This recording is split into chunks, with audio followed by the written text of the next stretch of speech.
So it's been almost 50 years since Ettinger put out The Prospect of Immortality, the book that started cryonics, the thesis for cryonics. And how did you find that book, by the way? A young lady was reading the newspaper and came across an article about freezing human beings at death and the possibility of reviving them in the future, and it just blew my mind.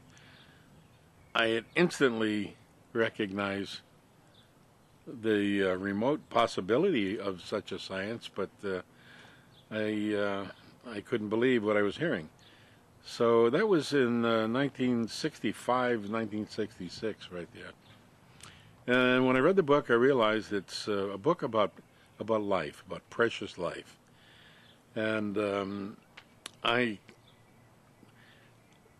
set course to find an organization or some way to get involved in this science. What is it about it that blew you away? I mean, what happened inside of you when you read it? Well, I felt that it was a revelation of creation to humanity. That Victor Hugo said, no army can withstand the strength of an idea whose time has come. And I saw it as a time who's come. It was one of those ideas. It was one of those ideas that was so amazing. And I just wanted to inform myself more about it.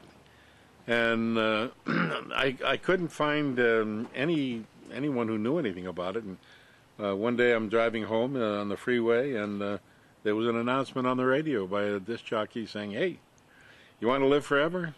Go to Helen Klein's house on, I think it was in May, and they're having the first meeting of of the Life Extension Society, and extend your life.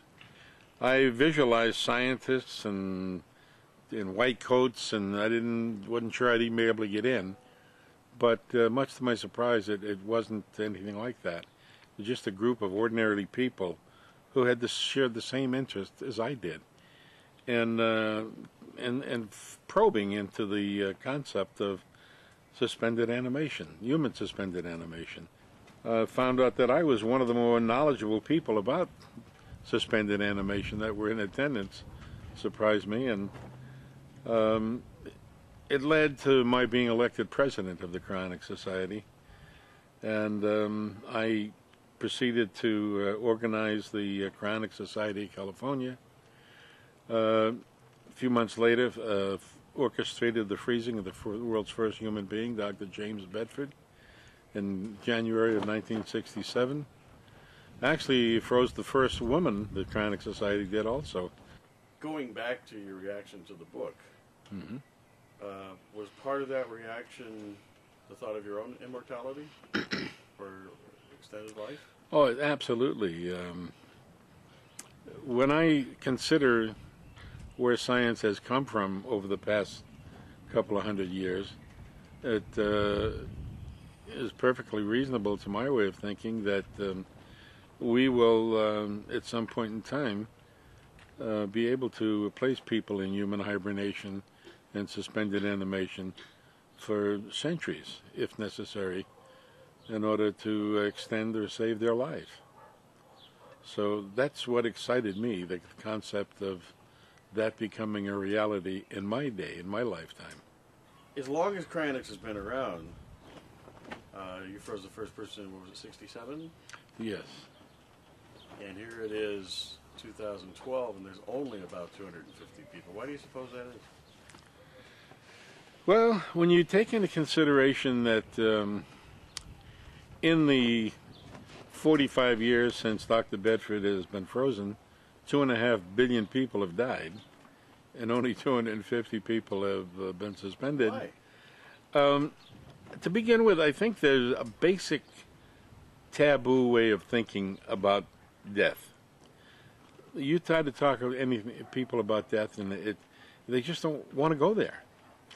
Ironically, even people that are strong activists in the cryonic program, like York Porter, who is the editor president of the life extension news magazine, Long Life. I was surprised to find out that he's definitely going to be a suspended, but he hasn't made his own arrangements. And when I asked him, he goes, "I just don't want to go there right now." So I think a great deal of it is that people look as making arrangements to be chronically suspended, as making arrangements for their interment, for being buried, for being cremated. People don't really want to talk about that or think about it, let alone do anything about it.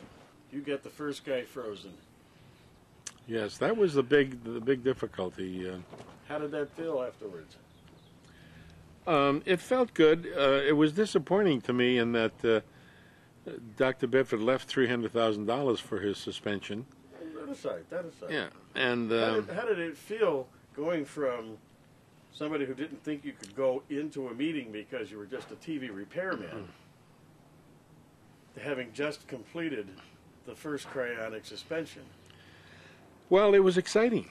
Yeah, it was extremely exciting and rewarding in that my colleagues, Dr. Bedford and Dr. Bruno and Robert Perhoda, actually were participants in this first suspension, and it took their help, or it wouldn't have been done. Yeah, pat yourself on the back, Bob. Yeah. You organized. You made it go from a concept to a reality. Yeah, I did. And it was you. It was them too. But Yeah. you gathered these people together. I was the driving force that made it happen. That's for sure. And I'm proud of that. You know, that's one thing they can't change. Exactly.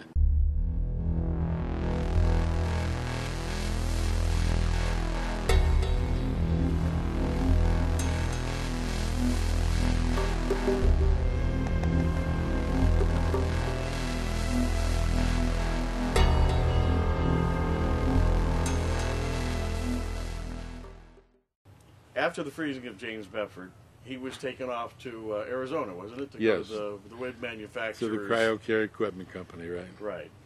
Ed Hope, Right. wig manufacturer turned cryonics vessel manufacturer.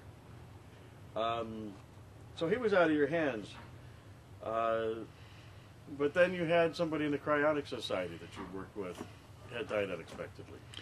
Yes, Marie Sweet, an amazing woman who had done so much for benevolent organizations, and she was loved by so many different people. She was working on the first Cryonics conference, came to Santa Monica for a meeting with our people, and passed away in a hotel.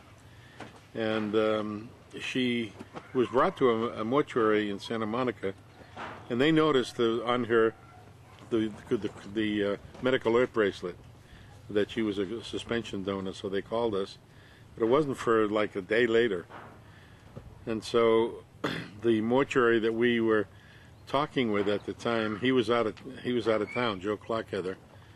And so we picked her up. When I say we, some apprentice morticians that I had given a talk to at the mortuary science, and we didn't know where to take her, what to do. I was so committed to doing what I could to get this woman into suspension, so we took her to the cryonics office and put two desks together, and we did the perfusion and the suspension right there on Gailey Avenue in Westwood in the cryonics office. Bizarre? Yes. Effective? Somewhat. We put her in a temporary container and had to carry her down the stairs out into the parking lot, into the one of the vehicles, and for the ride to Buena Park to bring it to the Clockheather mortuary for storage. Was this legal? Not entirely. Not entirely. I knew at the time, my God, what am I doing? How many ordinances am I breaking? Is there anything really criminal here? I don't know. But I do know that she was worth it, and we loved her. And it's what we were all about. It's what we believed in. And whatever it took to make it happen is what we were going to do. So you've got Marie Sweet frozen on ice in the mortuary in the garage, and you're out pounding the pavement to promote cryonics, to talk about cryonics, educate people in the hopes this is going to catch on and grow. Who was your next patient? Well, I got a call one day from Helen Klein's sister. Who's Helen Klein? Helen Klein was the lady who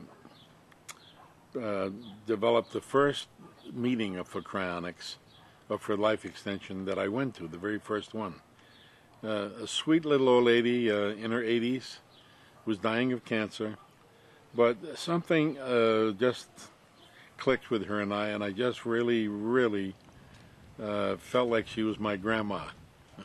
And I never ever forgot that she was the one person that had the fortitude to bring us together, to establish that first meeting and make it happen.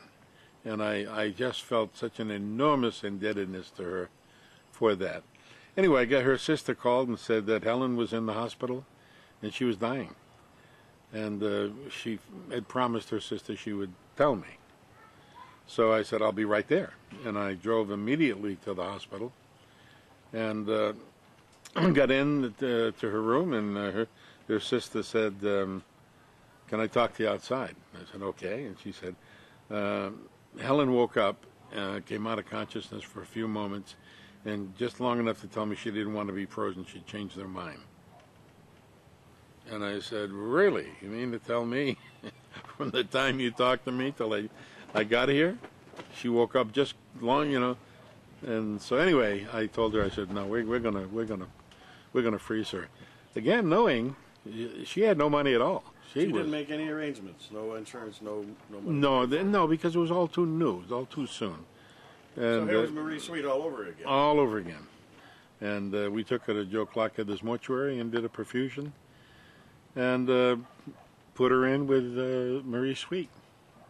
Just again hoping again, that someday you'll be able to... Yeah, it's just temporary, you know. I wouldn't have been surprised if we had come to the conclusion where we had to cremate them. That was very definitely a possibility, but as long as I could hold that off, I was going to. Did you try to raise money for her, by the way? No, because we tried with Marie, we couldn't get nothing. I mean, if I'd have gotten a little bit from different people, but nothing, zero.